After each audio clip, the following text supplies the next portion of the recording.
नमस्कार दोस्तों, डुग्गर विरसा में डोगरा राजवंश की एक नई सीरीज में आपका स्वागत है। आज हम बात कर रहे हैं महाराजा रणबीर सिंह के काल के दौरान एडमिनिस्ट्रेटिव रिफॉर्म्स क्या रहे हैं, उनके दौरान जुडिशल रिफॉर्म्स क्या रहे हैं। इनके लिए महाराजा रणबीर सिंह को जाना जाता है। और एक बात और, जैसे कि हम जम्मू में घूमते हैं तो जम्मू में हमें अलग अलग जगह महाराजा रणबीर सिंह का नाम दिख जाता है। अगर हम एजुकेशन की बात करें तो एजुकेशन का प्रीमियरी इंस्टीट्यूट हमें कच्ची छावनी में मिल जाता है, श्री रणबीर मल्टीलेटरल स्कूल। ऐसे ही हम अगर हॉस्पिटल से लेके हर जगह देखें तो महाराजा रणबीर सिंह की रिफॉर्म्स के बारे में हमें सामने दिखता है। इसी के बारे में ज़्यादा जानने के लिए आज हम बैठे हैं ब्रिगेडियर डॉक्टर विजय सागर धीमान जी के साथ, जो कि जे.एंड.के की मिलिट्री हिस्ट्री पे एक एक्सपर्ट हैं और जो कि हमें गाइड करेंगे कि महाराजा रणबीर सिंह के शासनकाल कैसा रहा। Welcome sir to the show. Thank you so much. तो सर, आप कैसे बताना चाहेंगे एडमिनिस्ट्रेटिव जुडिशियल रिफॉर्म्स के बारे में जो महाराजा रणबीर सिंह के टाइम में रहे हैं?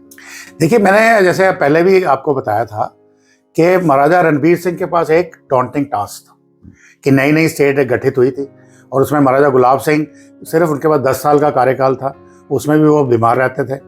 तो वो जो सपना उन्होंने देखा था उसको साकार करने का जो काम था वो ऐसे बोला जाए तो महाराजा रणबीर सिंह ने ही किया है। हालांकि इतिहास में हमें इनका इतना लेखा जोखा नहीं मिलता है, यानी कि हो सकता है इतिहासकारों ने इनको जस्ट तरीके से नहीं लिया है, उनको उनकी इतनी उनको इम्पोर्टेंस नहीं दी गई जितनी देनी चाहिए थी। एडमिनिस्ट्रेटिव रिफॉर्म में जब वो आते हैं तो उन्होंने अपने जितने भी डिपार्टमेंट्स थे, चाहे वो आर्मी था, फॉरेन अफेयर्स थे या होम अफेयर्स थे, कोई सिविल मैटर्स थे, जस्टिस था, एजुकेशन था, वो सारा का सारा उन्होंने ओवरहॉल किया। यानी कि एक जैसे कहते हैं ना, एक किस्म का उसको SOP बनाई, उसको फ्रैक्टिफाई किया इनटू अ फॉर्मल तरीके से, जो पहले इतना ज़्यादा तरीके में नहीं था।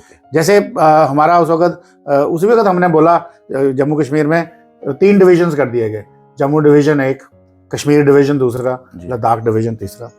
फिर विद इन द डिविजन्स भी जो आपकी डिस्ट्रिक्ट्स थे, तहसील्स थी, उनको कैसे एडमिनिस्टर करना है, उसमें कौन कौन सा ऑफिसर होगा, वो सब चीज़ें उन्होंने फॉर्मलाइज कराई।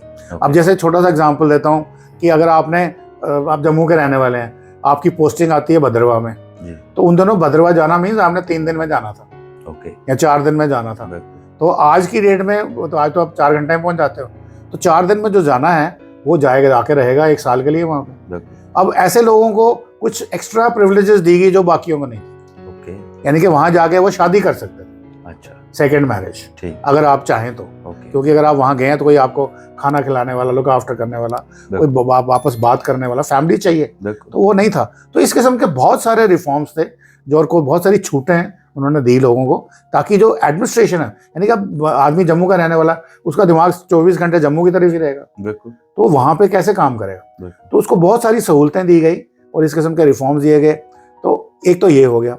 फिर उसके बाद अगर हम देखें तो उन्होंने जितने भी लोग थे, चाहे वो दूर दराज के रहने वाले थे, जो आपके सड़कें तो नहीं बोलूँगा मैं, पर कनेक्टिविटी डेफिनेटली पहले से बेहतर करी, इम्प्रूव करी, ताकि आना जाना बढ़ा रहे।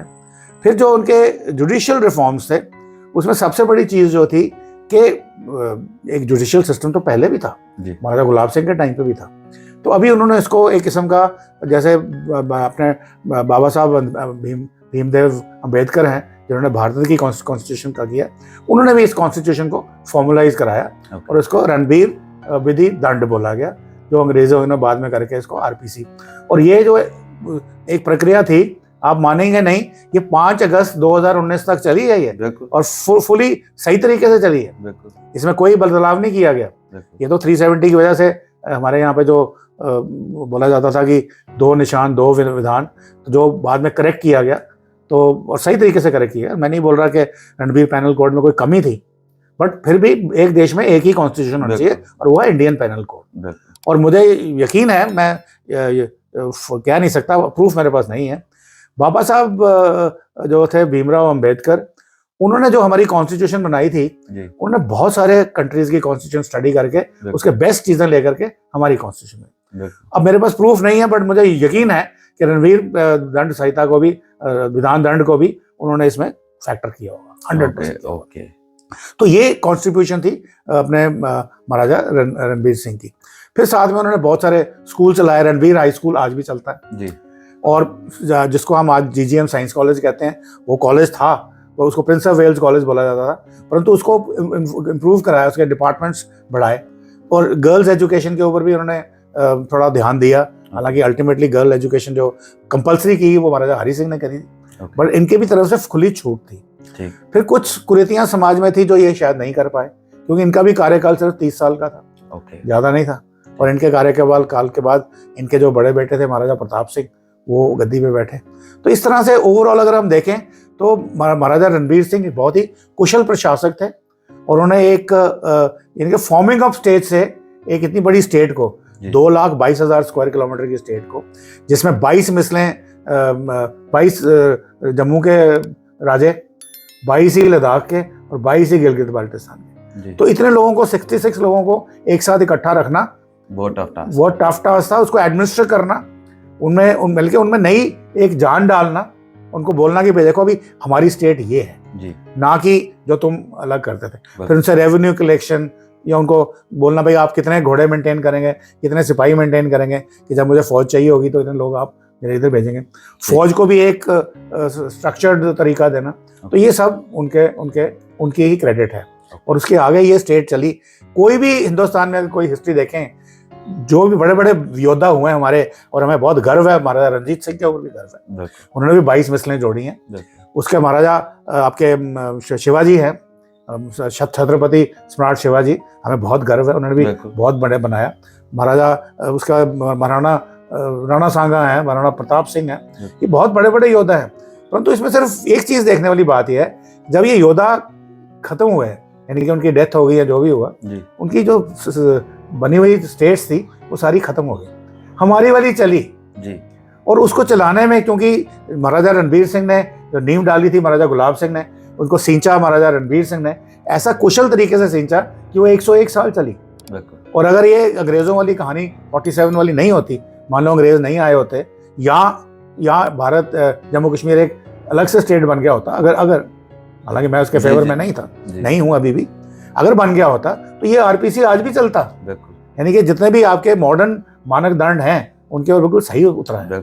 इसलिए मुझे लगता है कि इतिहासकारों ने महाराजा रणबीर सिंह को जो जगह देनी थी इतिहास में वो नहीं दी है। और मैं चाहता हूं कि आपकी चैनल से लोग जाने और उनके लिए वो उनके जो आए और उनके बर्थडेज, उनके एनिवर्सरी डेज वगैरह जो है उनको सेलिब्रेट करें। जैसे अभी हमने महाराजा हरि सिंह का शुरू कर दिया, वो भी बहुत अच्छे शासक थे जी। उसके अगली सीरीज में उनके बारे में बात करेंगे, तो इनको भी वो जगह मिलनी चाहिए थी। तो जैसे कि सर ने हमें बताया कि कैसे उन्होंने स्टेट को फॉर्मलाइज करके, स्ट्रक्चराइज करके वैसा राजपाट बनाया जिससे आज तक हम उसको फील कर पा रहे हैं, उसको आज हम विटनेस करते हैं। और आज हम देख पाते हैं कि जो रणवीर कैनाल है महाराजा रणबीर सिंह की देन है। स्कूल, एजुकेशन, हर फील्ड, हर सेक्टर में आप देख लीजिए, जो ऑफिस की सिस्टम है उनको देख लीजिए, तो महाराजा रणबीर सिंह की देन है बहुत हद तक। आपने रणवीर कैनाल का नाम लिया जी। मैं ये पॉइंट बोलना भूल गया एक्चुअली। रणवीर कैनाल उन्होंने 3 कैनाल्स बनाई, और जिसमें कि अपना ये पानी निकला है चिनाब रिवर से जी। और उन्होंने ऐसे तरीके से जो टेक्नोलॉजी लगाई है कि एक ग्रेविटी के अंडर उसको करा है, जो एक रियल फीट है उस जमाने का। उसके बाद जब वो रणवीर कैनाल आगे आती है, वो तवी के नीचे से डक्ट निकलता है उसका, ठीक, जो आज तक मेंटेन्ड है जी। इसको बने हुए 100, 125, 150 साल हो गए। उस तवी में कई बार फ्लड्स आते हैं जी। उसके डक्ट्स को आज तक कुछ नहीं हुआ। ये अब कंट्रोवर्सी चल रही है कि जब तवी का वो लेक बन जाएगी तो वो उस डक्ट के ऊपर वो उसका वेट ले सकेगी नहीं ले सकेगी, वो हम देखते हैं। पर हमारे जो जानकार हैं, इंजीनियर्स हैं, वो कह रहे हैं कि हमने उसको फैक्टर किया है कि कितने लेवल का पानी हेड पे आएगा उसके लेक के अंदर, तो वो डक्ट डिस्ट्रॉय ना हो। तो उस वक्त की टेक्नोलॉजी आज भी चल रही है, कारगर है बिल्कुल। ये सब महाराजा रणबीर सिंह की देन है। तो मैं एंड में यही कहना चाहूंगा कि महाराजा रणबीर सिंह जो एक विजनरी लीडर थे, जिन्होंने आने वाले काल में क्या होगा, कैसी होंगी चीजें, उनको मद्देनजर रख के चीजों को प्लान किया था। चैनल को सब्सक्राइब करें, इस वीडियो को लाइक करें। ब्रिगेडियर साहब का मैं बहुत बहुत शुक्रिया अदा करना चाहूंगा इस कंटेंट को प्रोवाइड करने के लिए। धन्यवाद।